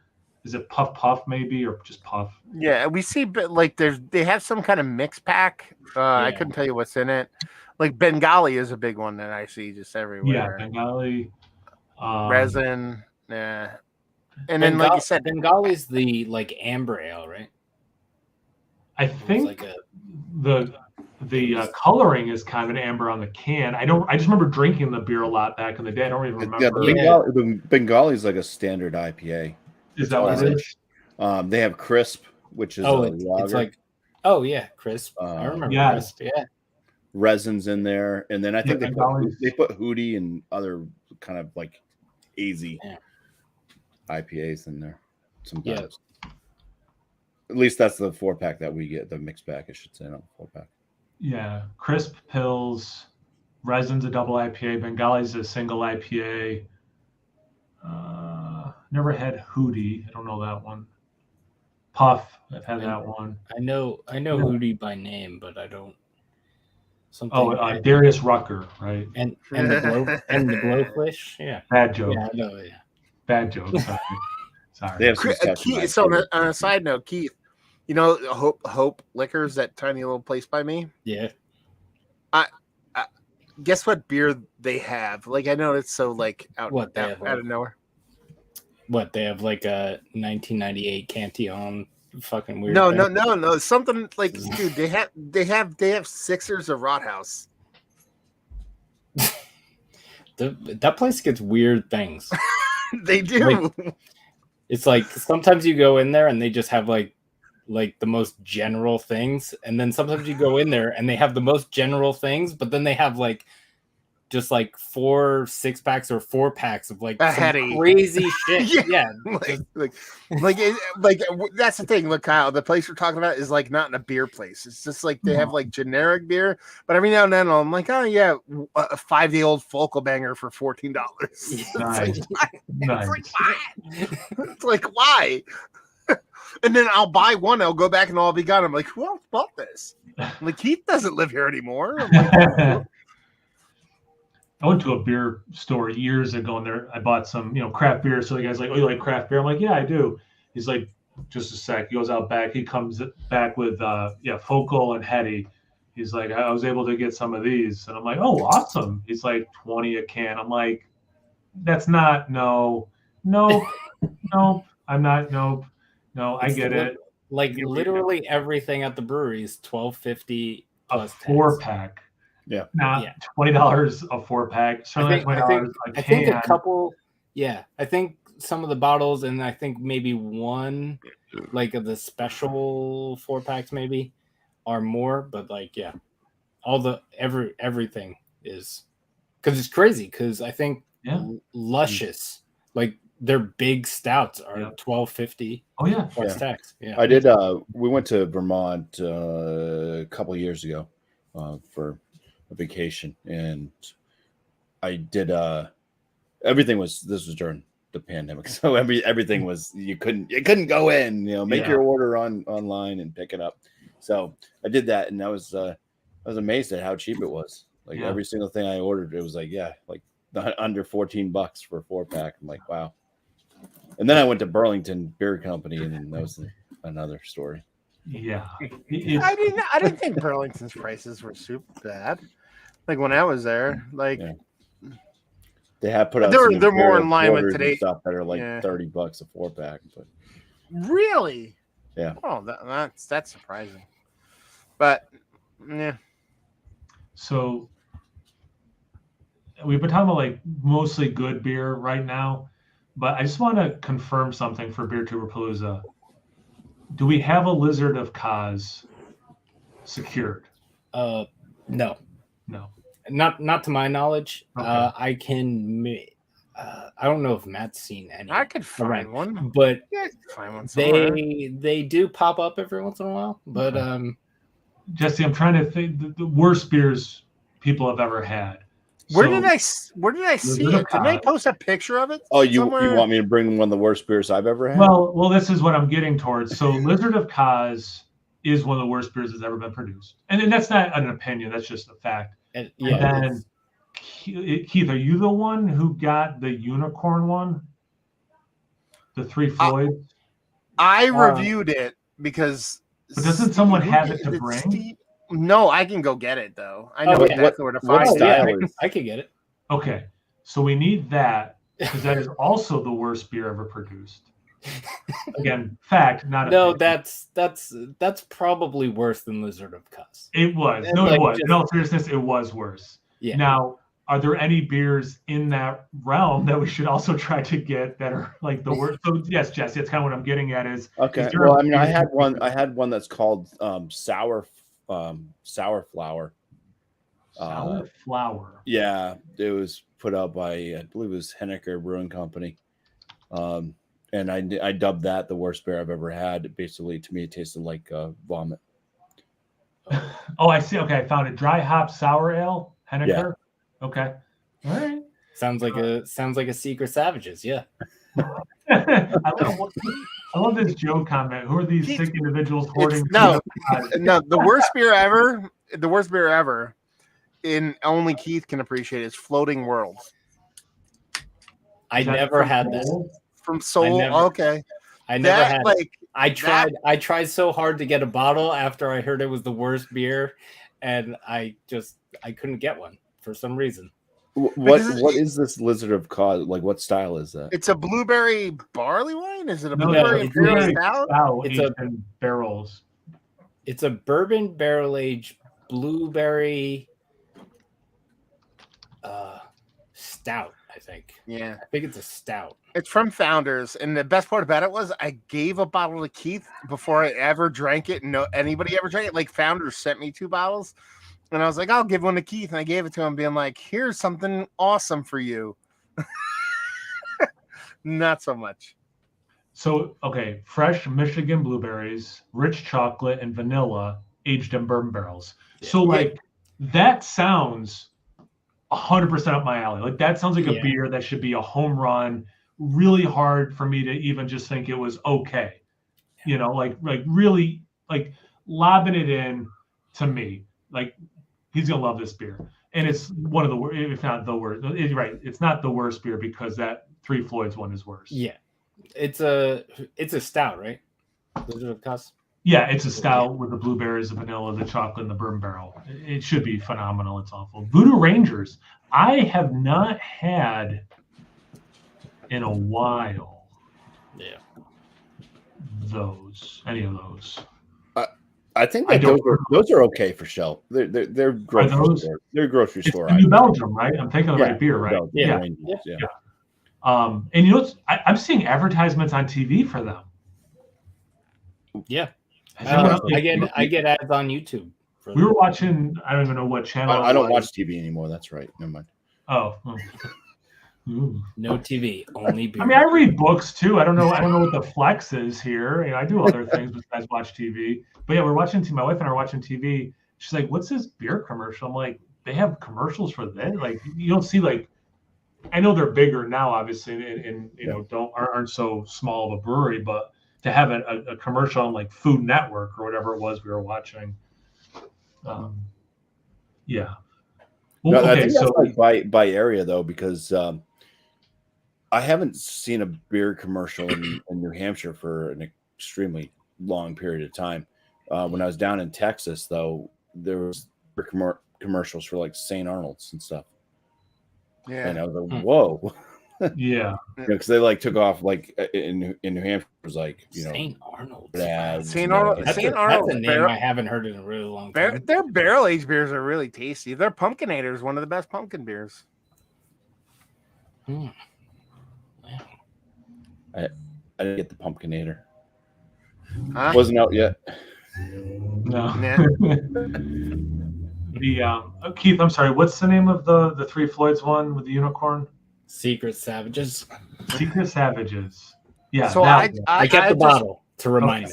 Okay. So I just booked an appointment with my barber in Wilkes-Barre on the 17th of September.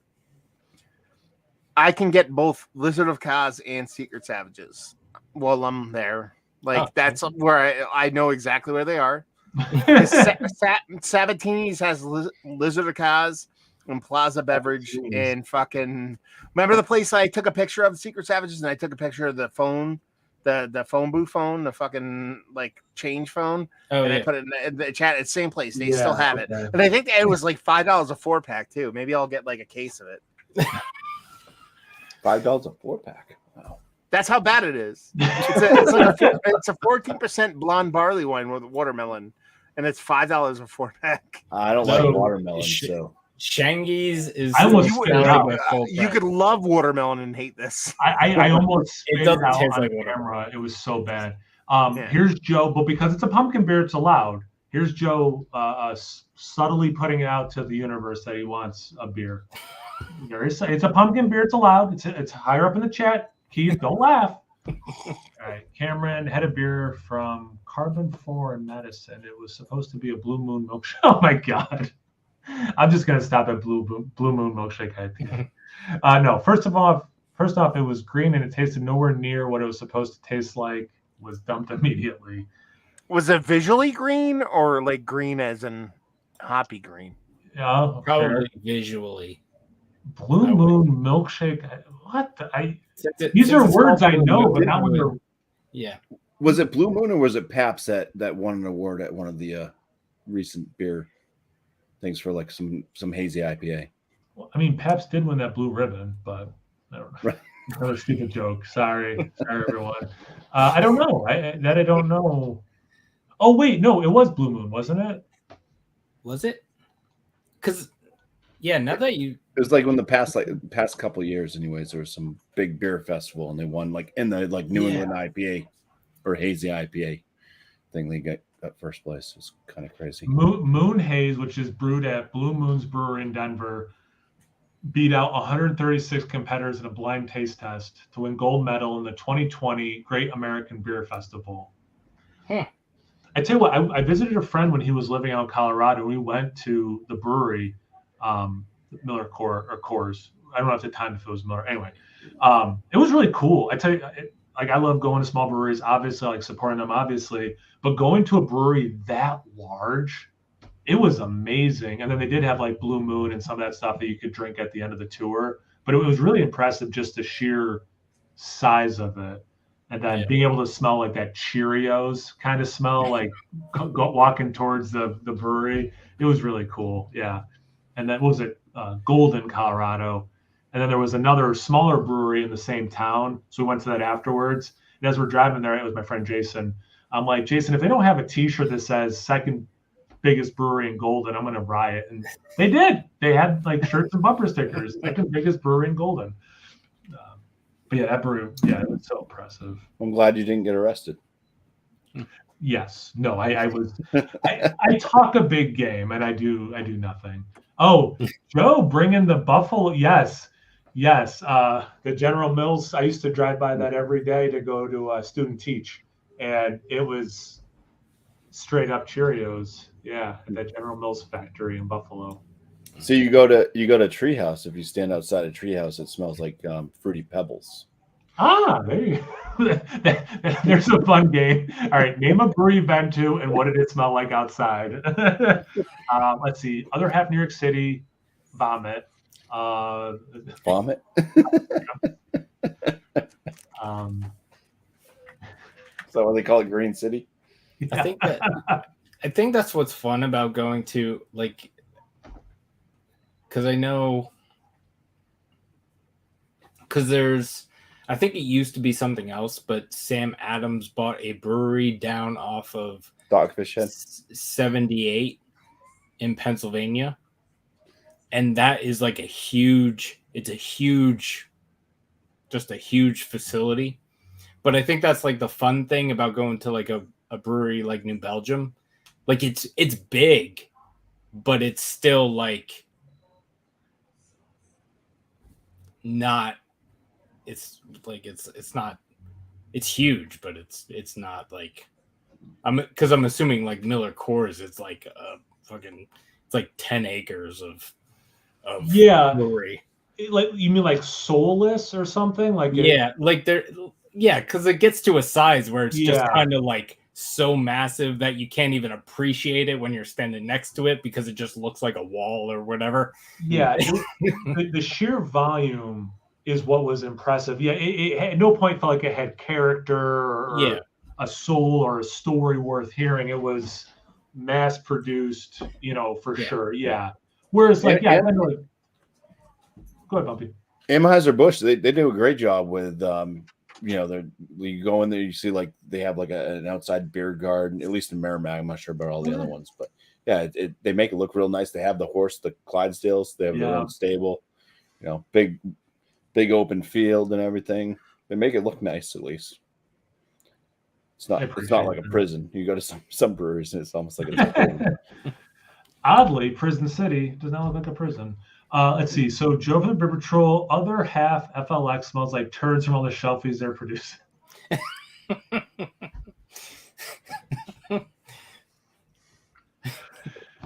Yeah, I mean, now that they are bigger, you can, and because you can get their beer easier, their beer is not as good anymore. As we know, that's how that works. And I'm not saying Joe's actually making that point, but as we know, when beer becomes more available, it's less tasty. So, I'm glad. I'm enjoying the turds, I guess. I want more. We might have to add that to the T-shirt for Beertuberpalooza. Send me you eat pieces of shit for breakfast. Huh? That's awesome. What else we got, guys? Anything else we want to discuss? Any other planning things we want to discuss while we're on a live stream? Any beer stuff? No, I mean, let's put it this way for everybody's watching, the whole 13 of them. Beertuberpalooza, basically the 23rd, 24th, 25th, Albany, New York. We'll be hanging out on Friday, just kind of toiling around places and stuff like that. And you're in the area, you watch the channel, reach out if you want to hang out and have a beer, and we'll fucking just be chilling and doing all kinds of fun stuff. I'm sure we'll film a bunch of videos and do all kinds of stuff. I think last year a couple of people sent off some mystery beers for us to do jointly. If you want to do that, you're more than welcome.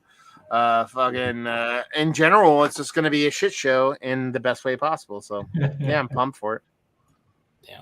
And look, I got Joe's comment on the screen too. So I didn't even get drunk last year because I had to move the next day. Remember that? I remember that.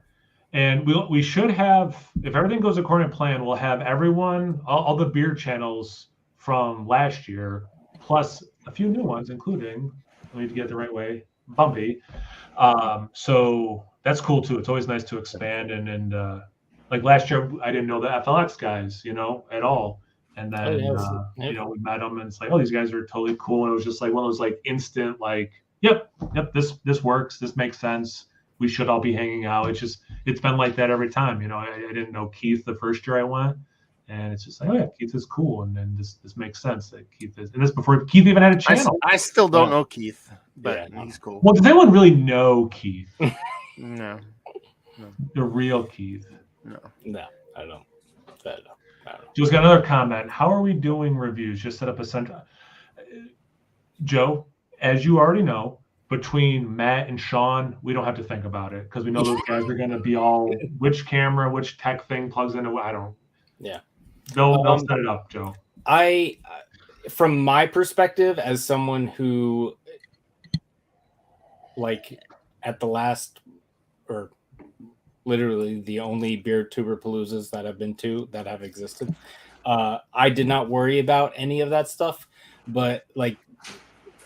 I was thinking about bringing my own stuff, just because I feel like this year, especially if it's going to be Friday, Saturday, and Sunday, even though like last year was kind of that, but like because there's going to be new people and stuff, and it's going to be in a different place, like I was planning on bringing my own stuff, just so that, because the entire day could turn into like a little bit more of like the Friday prior, where we kind of like, some of us like went off into groups and did reviews. It might turn into a little bit more of that, maybe. But I'm just gonna turn. I'm gonna turn wherever I'm sleeping into the champagne room, and we're gonna do the champagne room reviews in my spot. I think we gotta. There's pictures of the place we're staying, but I think also, to be fair, once we get there, it'll be a little easier to kind of, all right, who's staying in which rooms, and where we're setting up some camera stuff. Yeah, I'm really going for like a full-on like Blair Witch project on my videos this time. So it's going to be a lot of like close-ups, people sweating, dumping beer in their heads. It's going to be very, very much fucking indie. It's going to be awesome.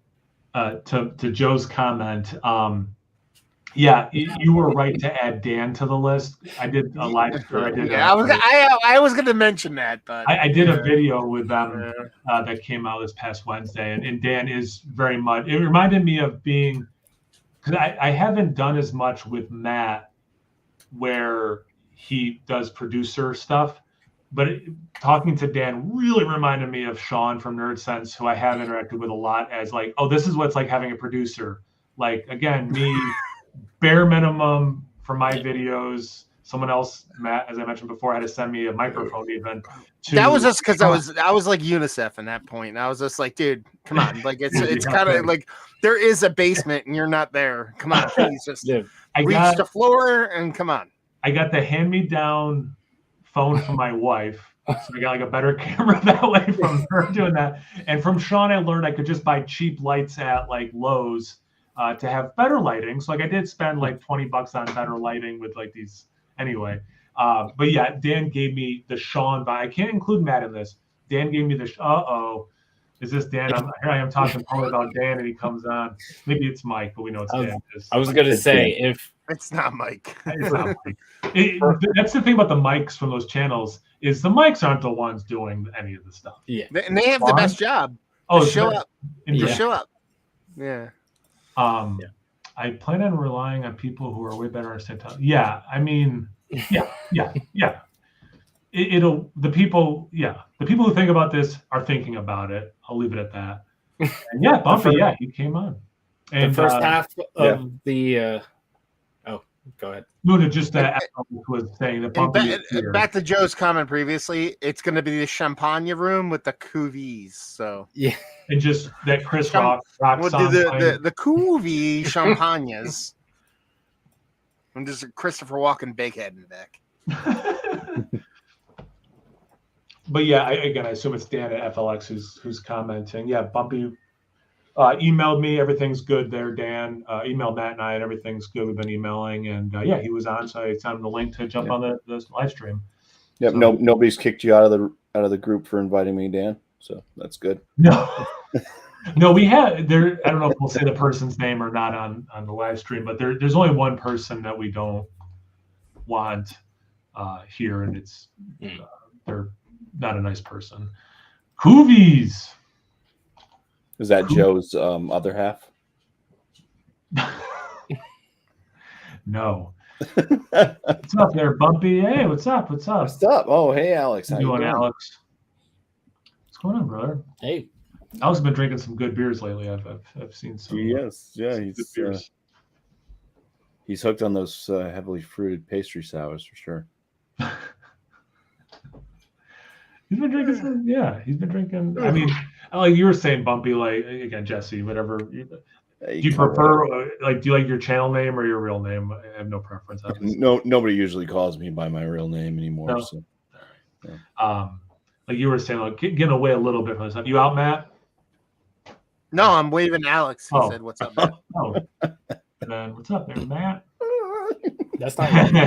It's just a very nice communal. What's up, everyone?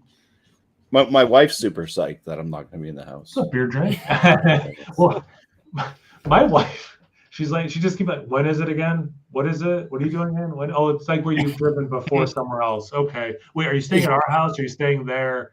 And I'm like, I'm staying there. and maybe I'll come home like Saturday morning to walk the dog. Maybe I'll take a shower just to free up showers there. Oh, I don't know. You're staying? You're staying at the house? Yeah, I can. Okay. It's like fucking what's that show? It's like Real World. It's gonna be like a Real World. It is, yeah.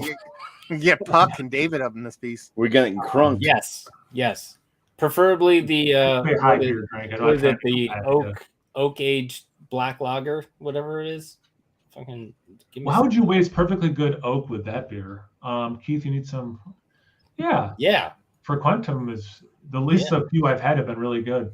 Yeah. I like how FLX is like, fuck everybody else in this chat. Keith, you need some fucking for Quantum? Keith, fuck everybody else. No, did Mike take over the FLX thing? Yeah, because I feel like that's Mike. I feel like that's more harder than Dan does. I'll make sure because Keith likes smoked beer, so I'll bring a specialty smoked beer from New Hampshire. Ooh. Now, I made fun of Joe enough. I'm not going to do that. Hey, Matt, I'm just curious. Can I come up on the panel? Let me know. Are people staying on for a bit or what? I'm out, man. Yeah, I gotta go. We're gonna do a tight 8 o'clock. Nothing against you, Alex, but it's like we're out. Like I think in the text that both Keith and Kyle sent was like, 8:30 is our limit, and we're already like 15 minutes. Besides, Alex, you have your own show coming up in a short while. Does this show start at 9? He's got Alex and Friends. He has it scheduled for 10:30 tonight. 10:30 Eastern Standard Time. 10:30. That's correct. Wow. Hey, man, that's late. Is this one of the food pairing ones? It's where Ridgeopolis comes in. All. Yeah. Yeah. That's funny. Yeah.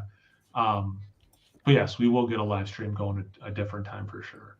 Or should we do one every week until Beertuberpalooza? It's not a bad idea. And then we do a little live stream on the Friday. Keith, do it every week. Like you're gonna show up way early, and then me and Kyle show up, and we start it before you even show up. You're like, hey, if you guys want to do stuff early, I'll be up here early, and then me and Kyle are on. Like it's like I guess we just go on without Keith because he's not around. I mean, I was hustling to have free time to do this at 7, and Keith's like, let's do it earlier.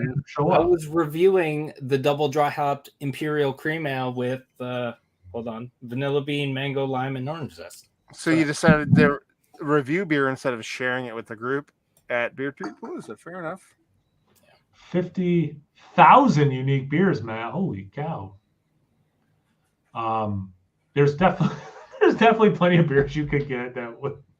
I don't even know what that means. Just go to Genesee, and I'm sure they have something at the tap room that's like tap room exclusive. Yeah. Is he's never had the tap water? I think he's speaking Untapped. I don't speak Untapped. I speak American. I can't bring anything you've never had, Matt. You've at least had 50 unique beers. LOL. It's time for FLX to get into homebrew. Alex, yeah, we can definitely do that. That's late for me. I mean, right now, that's late for me. I get up at 5:45, man. That's why I'm like, wait, 10:30, like that. Yeah. But it's not a no, but it would have to be the right Thursday with the right Friday. Yeah. Point though, man. That's late for me. I'll put it this way. Yesterday at this time, I was in bed. I'll just this is very late to me. I just drive the cars. One Friday. Fucking stealing my shit, man. People just ripping my sayings now, man. God damn it, Dan. Why do you have to be the way you are? There's gonna be another Darwin thing coming soon. Oh, nice. Yeah, he said he can't make it. But they're looking to move out of Florida. So if he moves back to the New York area, maybe next year's Beertuberpalooza. I'll invite DeSantis. We'll see. That's one of the reasons I think he wants to leave. Actually, how you doing, YouTubes? Hey, gang.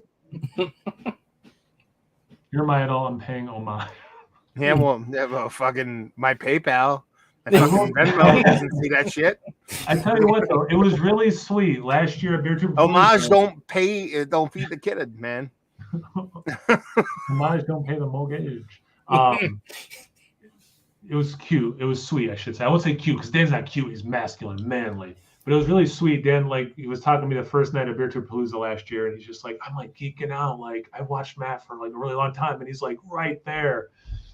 Oh, Ross, why you gotta do this to me, man? I'm trying to wind this down, and then Ross comes on, the better looking version of me, and look at Ross, man. You got the outfit. He's got the glasses. I could not pull off, but he pulls off perfectly. Oh, in his little picture, I thought it was a picture of Putin, but that was Putin wouldn't rock glasses like that. Yeah, he would not rock glasses like that. I don't see enough murder and fucking poisonings. No, yeah, right. And accidentally pushing people out of fucking hospital windows. Yeah, Ross is a little chiller than that. Yeah, little chiller vibe than that. He's more into like hiking and it's too funny. You're rocking the matching. That's what I'm saying. Like, you're like the better version of me. It's not fair that I have to look at what I would look like if I was handsome. Ross always said, yeah, right. Like, I mean, he is. He's just like, we got to talk about this. This was a while ago. There was another a live stream we were doing, and Ross popped on, and I don't remember who it was. It was just like, they're like better looking version of you, and I'm like, well, thanks. I appreciate that. Yeah. I need another complex to deal with. But anyway, Ross, I hope you're doing really well, dude. I just actually this Saturday for my Cellar Saturday, I did the VSOJ because the last time I had it was at last year's Beertuberpalooza, and I've been waiting a year to drink the can I had, and phenomenal. So I appreciate you making that happen, dude. All right, can I go to bed now? Yeah. I have one question. All right. And it's just for Jesse. You're coming to Beertuberpalooza? Yeah. We were finalizing everything today. I just wanted to confirm. So between the four of us, or the other three people here, does anybody have? I'm just curious. You could just say yes or no. You don't have to say anything. Does anyone have any crazy shit that they're bringing? Yeah. Like crazy. Yeah. Crazy. What define crazy? Just crazy. But I don't have anything particular like picked out because this just kind of happened today where I kind of got the okay. So I'm kind of just I know if you bring the communication thing because it was if you bring as far as like I'm not bringing like if you bring Pliny the Elder type stuff. Nah, we don't consider that crazy. We consider like weird shit you've never heard of that's like made with bacon water and hot dog sweat. Oh, I can definitely bring a bacon beer if you guys want to try that. Yeah. There is a bacon imperial stout we have here.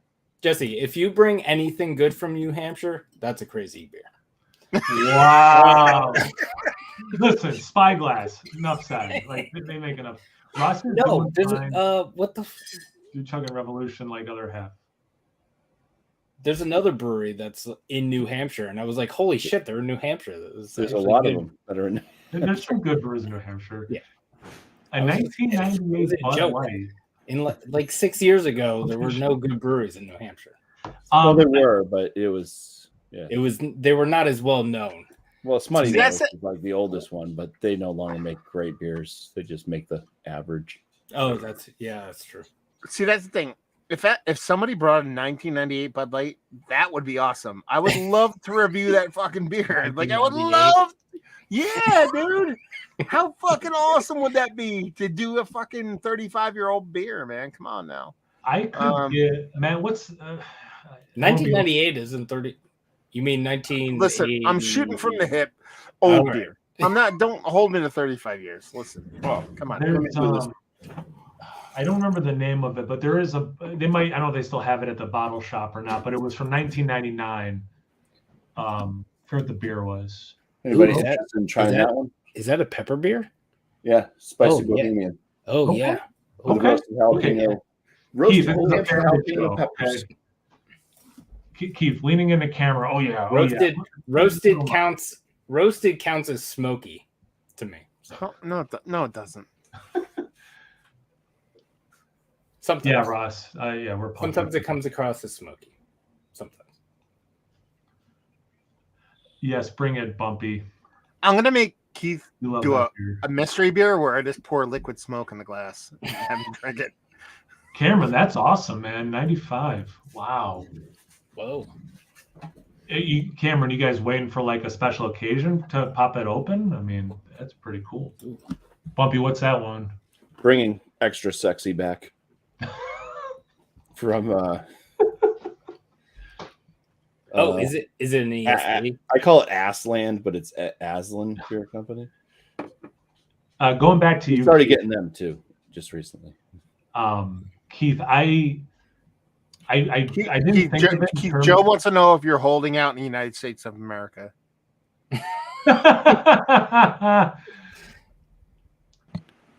Liquid Smoke Stellar. I swear I'm gonna start a series of that where I review a beer and then the same day I drop a video of me reviewing the same beer with a drop of liquid smoke. Awesome. Like 93 lumbers, ... a touch of smoke. And it's like dude, if you go look at my old reviews, I did that shit. So me and my buddy Wade, we would open a bottle of like Sam Adams Triple Bock, and then we would drink a beer and then add a little Triple Bock to it and drink it and be like, is it better or not?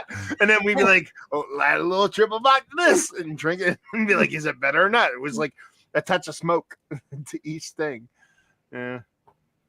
Yeah, he's saving it for when his brewery opens, which should be next summer, fall. That's rad. Good on him. That makes me happy. That's awesome. Going back to your question, Keith, I wasn't thinking of anything. I don't think anything I'm bringing would fit that. No, but the thing that got back to me that Joe from the Beer Patrol was looking to have is something I'm happy to share with people. I think people will be into, but I don't think it's not like a crazy thing or a weird thing. Well, I think that's what Keith's asking though. Yeah, I don't think he's asking like, is anybody bringing like fucking what's that, like a fucking morning delight or anything? He's like, is there something you're excited about that you're pumped for everybody to drink? That's the point. That's what he's saying. He's like not rare, like something kind of just like a holy shit beer. Once you like look at it, like whether it is a rare beer or just like a beer that like is like an insanely good beer that's just like from like an unknown brewery, or like just like a the jalapeno lager I just showed. Everybody that I've shared that with, it's a lager, absolutely loved it. Well, Bohemian Pilsner, so everybody's really loved it. So Keith, again, we're on a family show, yes, so don't. It's not Pornhub. We're not OnlyFans right now. Yeah, so just keep everything under clothing and grunting and moaning to a minimum, please. There it is, perfect. Keith, do what you need to do. Okay, all right, hold on. Keith, you got to mute yourself. Okay, there we go. Got that your system. We're on 2 hours, Kyle. We're on 2 hours. I gotta go. Shut the shit down. All right, so thanks for watching. This was on several channels, so make sure you subscribe to Matt at Massive Beer Reviews, Jesse at Bumpy Roads, Keith at 93 Lumber. I'm Kyle at No Hype Beer Reviews. And if you want to get at us, you can certainly comment on the video itself or email or whatever. Yeah, some of us are on Instagram, Untab, wherever. If you want to reach out, hope everyone's doing well. This was a blast and a lot of fun, guys. I needed this. So, cheers, everyone. Bye. Cheers.